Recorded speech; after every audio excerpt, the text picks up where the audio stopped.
Hello, Sonny, my man. It's so nice to have you on the show today. How are you doing? I'm doing great. Thank you, Elijah. Thank you for having me. Beautiful, Very beautiful. excited to be on the show. Thank you. Awesome, awesome. And thank you too so very much for being here, you see. I truly appreciate it. And you see, Sonny, oftentimes I love to thank my guest for two things.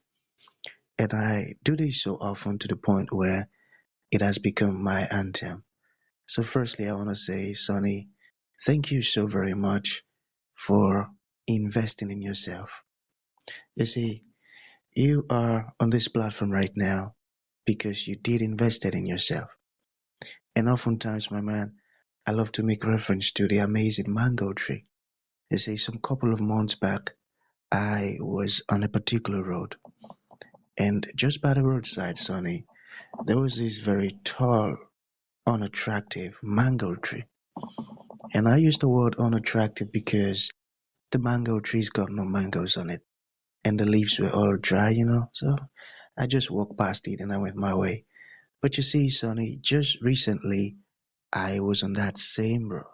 I was on that same road, and this time around, a lot's changed about the mango tree. The mango tree caught my attention pretty good from a distance, and immediately I got the urge to move so close to it, of which I did, and it wowed me. Because now the mango tree's got a lot of mangoes on it, beautiful green leaves and healthy branches, and not just mangoes now. I'm talking about ripe mangoes. It was such a lovely moment that day, Sonny. I was so excited. You see, here's my point. The fact that you dedicated your time, energy, and resources to becoming the amazing Sonny that you are today, that alone has made it really impossible for me to skip you. And that's why you got the request from me to be on the show because I was attracted to the fruit of all that you're doing, the impact your work is having, how you're offering your solutions, your philosophies, your insight, your journey. These stuffs are amazing. And just before I sent you that request, I said to myself, I've got to benefit from these beautiful things Sonny is doing. Not only me now, but even the audience. And here we are today with the amazing Sonny. So thank you very much for doing that yourself. And secondly, thank you so very much for being here. I truly appreciate you, my man. Thank you. Of course, no, thank you. I really appreciate it. Thank you for that story. It was beautiful. Beautiful, my man.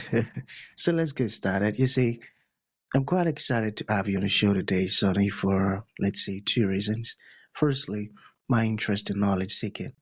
I believe in order for one to transition from a terrible situation to that of a beautiful one, Sonny, I believe it takes the application of knowledge, quality information, and not just knowledge now, but the application of it. And you see, Sonny, ever since I discovered that light in the Hebrew means knowledge and darkness means ignorance, I've been so keen to knowledge seeking. Why? Because I do not want to remain in the dark. So that's going to make our conversation today very important to me and even to the listeners. And the second reason why I'm excited to have the amazing Sonny on the show is for the sake of the audience. You see, Sonny, we live in an age where information is as abundant as grains of sand. We've got lots of information flying out there. So these folks trust me for quality, eye-opening, and very important information, of which I am totally convinced, Sonny, that our conversation is going to be insightful and impactful. So for that reason, my man, let's get started with your introduction. Talk to us about your personal or your professional journey, because right now we are so curious. We want to know how Sonny got here. And afterwards, I've gotten some beautiful questions for you. Okay, Sonny, my man, over to you. Sure, sure. Thank you again, Elijah. Yeah, so my story, I would say, is kind of, the American dream. My parents, my mother, migrated here from Guyana when she was 17 years old. She did not have it easy.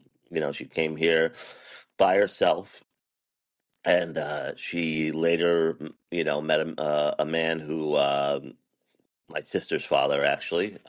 She had my sister at a year later at 18 years old. So here's this woman that comes to America, from Guyana with nothing, having this child, with any resources, and she basically worked at a warehouse in the South Bronx in New York for, the first year of her life. And, her journey started, and she went through some trials and tribulations. Unfortunately, she had two, I would say abusive husbands, my sister's father and then my father. They suffered from alcoholism, and basically what happened was my mother had got divorced twice. 10 years later, she had me, and with my father, and then basically my father was an alcoholic also. And they got divorced due to the abusive relationship that she was in. But at this time, my mother had gotten a job at a company in Queens, New York, and my mother basically lived the American dream. She got a job from the ground up there, worked hard, and woke up 5 o'clock in the morning, got ready for work, got home at 4 o'clock. Used to have to come home, raise two kids, cooked every night. We had a meal on our plate every night, cooked, cleaned, sleep, repeat. That was my mother. I owe everything to her, especially my work ethic, watching her grind and, come from nothing, to where she was now. So many years later, she eventually she met a wonderful man who my stepfather, Anthony, and they were able to save up enough money to buy a house out in Long Island, New York. That's where I reside now. Long Island, New York is a very you need money to live here, I guess, put it that way. There's all different types of classes here. It's lower class, middle class, high class, but it takes a decent enough income, So from where my mother started to where she came from, and where she was able to afford to buy a house out on Long Island, and afford me the proper tools to succeed in life, and an education, that was much different than what I was used to in Queens. I was extremely grateful for, because this set up the road for success for me. So fast forward so many years later, we moved out to Long Island. Um, and this story, it has its ups and downs just like anybody else, and I suffered myself from an addiction problem. I was addicted to alcohol and drugs, whatever you could throw at me. And it's funny. You would think, me growing up around it when I was younger and seeing what my mother went through, and with my father, who was an alcoholic, that that would be impactful enough for me not to go down that way. But that wasn't the situation. I like to say I had this disease of more. I always wanted more. I was never satisfied. And that came with everything, good and bad. And so basically, my addiction took hold when I was very young, when I was 18 years old. I was out partying all the time, drinking, drugging, you name it, hanging out with the wrong people. My life was on a downward spiral, and I didn't know how to get out. I got to be honest with you. I spent a good 6, 7 years like that, homeless, you name it, I lived in all different terrible situations, and finally when I got, I had my awakening, if you want to call it that, both in the grips of our addiction, if you want to call it that. And my mother had called me, and she reached out to me, and I hadn't seen her in probably a year. At that time, I was 150 pounds, skin and bones. I looked terrible, and my mother was just saying, she wanted me to come home. And she's like, I don't know what happened to my son, but this isn't you. You were such a happy kid, and she's like, what's happened to you? And I hung up that phone and I proceeded to come home that day. I had the spiritual awakening. I don't know what you want to call it, but I just knew like my time was up. If I was going to keep going the way I was going to go, I was going to end up dead or in jail, And so I decided to come back home and put my tail between my legs and humble myself and, tell my parents again, like, listen, I messed up again and I'm ready to take steps to better myself. And, and I remember saying a foxhole prayer. Foxhole prayer is just saying, a Hail Mary, like, just please help me, And but I meant it. I meant it with every fiber in my being that I didn't want to live this life anymore. And the way I was living. And then finally I didn't. And I made the changes necessary in order to get sober. I met the right people. Around where I live, we have groups, that kind of meet that deal with the same type of problem. And I met others that were dealing with the same type of issues I were. And and it was a beautiful thing. My first year of doing that, I met miraculous, unbelievable people that had unbelievable stories, much more ambitious and much more uh, how should I say, contagious than me. And they helped me, get sober, and they helped me improve my life in ways that I never could imagine. Fast forward, 16 years later, now I'm 16 years sober. Haven't had a drink or a drug in Wow. 16. Amazing. I did it through God's grace, and that's my belief. I did it through the belief in my God, and it gave me everything. I met my wife through that. I went back to school, my fifth year sober. I went back to school. I went back to college. I started from nothing. And I was willing to go back older too. I was 26 when I went back, and I worked two jobs full time to work my way through college. And I went back home and lived back at home. So it was a humbling experience. Living back at home in a little room that I grew up in while all my peers were advancing. Getting good jobs. Buying houses, creating families, and here I am starting over. So it took me a while, but I went back to school. I got my degree in accounting, and later, I ended up graduating and getting a couple jobs here and there, gaining my experience, and then, like I said, I met my beautiful wife. When we started off, I was still at my like first job in accounting, not making a lot of money. We sacrificed a lot, but we bought our first house. Which was, like I said, for me where I came from, and here I am finishing school, buying a house, getting married. It was just like, whose life is this? Not mine, and then finally, I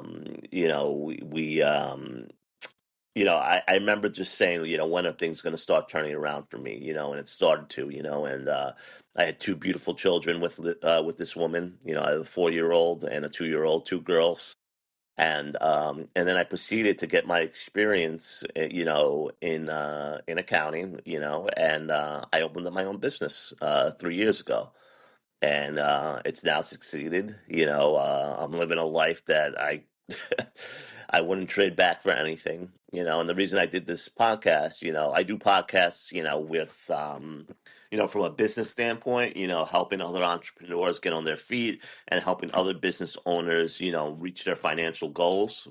Actually, because I take care of a lot of small to mid-sized businesses, just helping them reach their financial goals, that, when they're struggling, trying to reach, profits, and, just filling in the gaps where they can't see, from an accounting standpoint. I help a lot of individuals do that. But on the other end, doing a podcast like this, it's my way of giving back.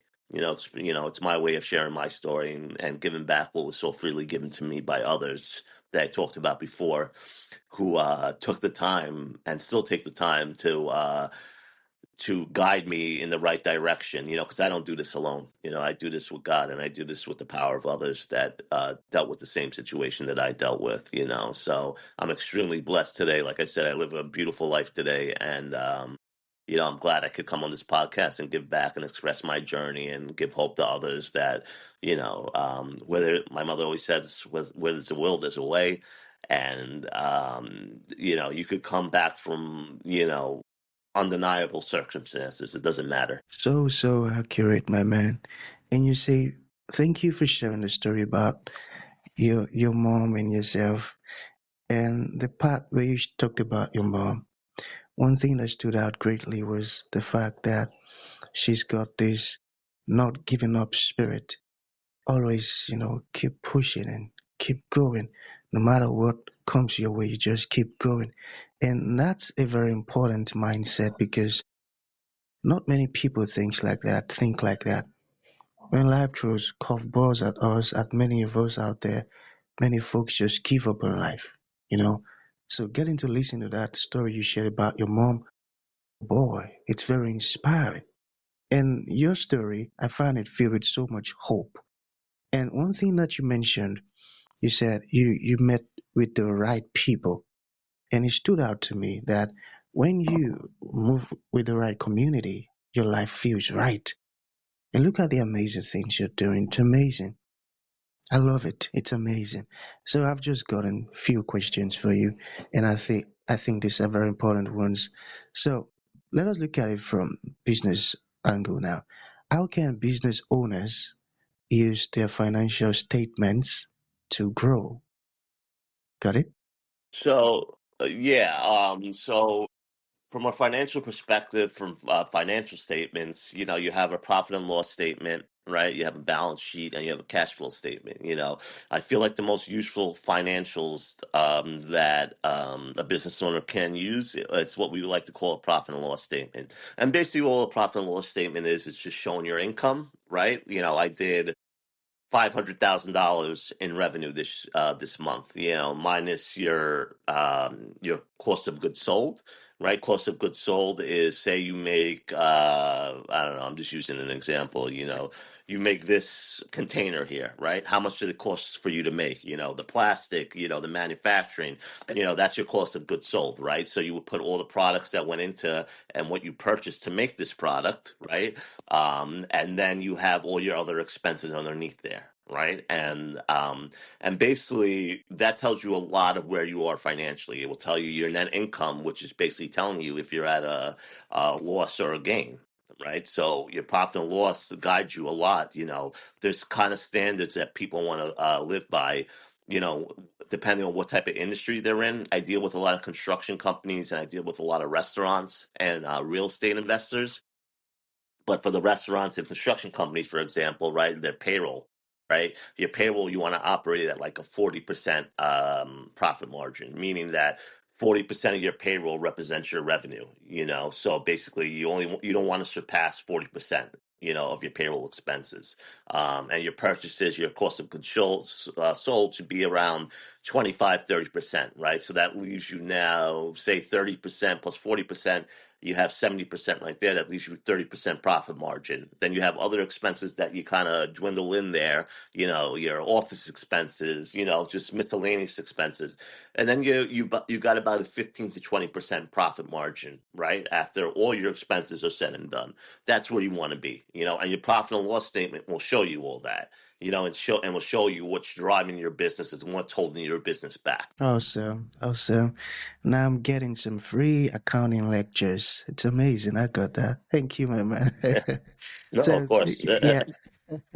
So there's this one, then we round up. So, what challenges do small businesses face with their financial management, and how does your service solve these challenges? Well, we like to tackle our financial management with our clients, from a holistic standpoint. And what I mean holistically, meaning like, from a all around standpoint, right? We like to hit every facet. I think the best facet that we use, to help our business owners is on a financial management, is managing their cash for them. A lot of business owners, restaurant owners, construction owners, they give us access to their bank, right? And we basically manage their cash for them. And what we'll do is, we kind of have a rule of thumb, right? If you go through your month, right, and you have say you have a profit of $100,000 this month. That's really, really good. An average profit that we deal with maybe is $20,000 to $30,000 if they're doing well. But I'm just saying, if you have $100,000, which I've seen, right, in a month, and you made that much money, right, what we would do to manage their finances also, where we're really doing it. I'm not talking about giving advice and, how to correctly manage your money. We're actually in there managing their funds, right? So we would take that $100,000 now and take a portion of that and open up, say, like a money market or a savings account where they're yielding about 4 to 5%, and add to that money market, right? Because what we like to do is, we like to ask our we like to work with our business owners to see what their dreams are, right? Not more so their goals, right? And a lot of their goals is obviously to make money, but the second goal would be to expand multiple locations, right? Multiple businesses, right? Or have multiple ventures, right? But how do you do that, right? You have to get the first model correct, right? You have to get your first business correct. You have to build that model to replicate off of. A lot of people don't do that. A lot of people just take their business, right? They don't even know if they're making a profit or not. When I ask people, I can't tell you how many business owners I come across, and I talk to them and I say, how'd you do last year? Do you know if you made a profit? Nah, I have no idea. It's just like and a lot of business owners just go by, if I could get paid, right? If I could if I can make my payroll and pay myself, I'm okay. Doesn't matter if I'm making a profit. And people operate like that for years. They operate like that until they can't pay themselves, and then they look at their financials and they're like, "What happened?" So we're coming in and we're saying, listen, we have the formula to do that, right? And we'll have the formula to either save you enough money where you could, invest the right way and or expand. And like I said, if you're profitable and we get that model right, we'll start taking pieces of your profit. We'll start putting it in a money market account where you're gaining interest and building that. And then I can't tell you how many times after a year or two, when someone says, I want to expand, maybe I should take out a loan and get myself into debt. And I say, wait a second, no, no, no, no. I got this account for you with $300,000, $400,000 in here, that I just, basically manage for you and save for you, that to do what you want and open up another location or expand your business or whatever you may want to do, and then basically what we'll do is, we'll kind of manage your funds where we'll put recurring transfers, right? Each week we'll take $5,000 and put it in another account for them. They don't even see it. It's out of sight, out of mind. It just automatically gets withdrawn. Those are just little tips, like that we'll kind of manage. And if they're at a loss, we'll kind of, hold their feet to the fire and make sure that they're living inside their profit margins, so you have to be in a desperate position to get to that, and which we do. People don't come to us when things are good. People come to us when things are bad. So like, it's them willing to admit that their way isn't working anymore, and they're willing to take our advice. And this is one of the steps we take. Like, listen, if you want us to manage your funds and really, manage every facet, that's basically like a CFO type of role. They'll let us do it, and we've seen many businesses succeed this way. So that's one of the ways I feel the most effective way we help business owners finance and manage their money. Wow. I never heard of that approach before. That's a unique one and it's beautiful. And it sounds really effective. Thank you for the wondrous stuff you're doing, my man. So to bring this one end, Sonny, what would you like to leave the audience with, like a final thought? And to those folks who would like to reach out to you, learn more about everything we've discussed so far, upon your services or join your stuffs, how can that be possible? Yeah, sure, absolutely. So, if you want to reach out to me, you could reach out to me. My website's precisionaccountingandconsulting.com. Okay, that's precisionaccountingandconsulting.com. You can look my name up, Sonny Grappone, on Google. You'll see my website come up. We actually have a podcast. We did about 5 episodes. We're going to start doing it again probably in another 6 months, where Wow. we discuss matters like this. It's called the Profit Principle Podcast. You could look it up on YouTube, and we talk about tax and tax strategies that business owners and individuals like yourself can take that usually owners aren't taking, or individuals like yourself aren't taking. So that's what we discuss on that podcast. And LinkedIn. Usually, people reach out to me with social media. We have some precision accounting consulting. On Facebook, Instagram. We're all over the place. So, but that's the best way to reach out to us, and we'd be happy to help you with any tax or accounting matters you're dealing with. Beautiful. Any final thought, my man? I know you've said a lot. Yeah, no, I just want to thank you, man. I thank you, Elijah. This was great. I really appreciate it. Thank you for allowing me to give back, to share my journey. And I hope I just gave people the hope and the ambition to know that, if I could do it, you can do it. Like I said, where there's a will, there's a way. It's just having the determination and being able to sacrifice, right? That's the key. I'll end off on this, when I was a kid, and people used to tell you, if you put your mind to it, you can do it, and then you're like, I don't believe that, people, but it is the God honest truth. It's just how much are you willing to sacrifice to get there? How much work are you willing to put in? Listen, there's a skill involved in every single type of job, right? There's a talent level, right? That goes along with it, right? Like you can't teach me how to shoot 3-pointers like Steph Curry, right? But there's also those guys that work really, really hard, that get to the same level or just below Steph Curry, right? So my point being is that you can't teach work ethic. It's something you have to develop, and over the years, and that's how you get where you need to be. It's all work ethic. It's how much time and how much are you willing to sacrifice. And if you're able to do that and master your craft, I guarantee you'll be able to do whatever you set to put your mind to, you're able to do. So that's all I want to share. Thank you so much, Elijah. Beautiful, my man. So true. Thank you. So that's going to be the end of the show, my man. Thank you for coming and thank you for sharing this beautiful stuff with us. It means a whole lot, my man. Thank you. Thank you, Elijah. Be well.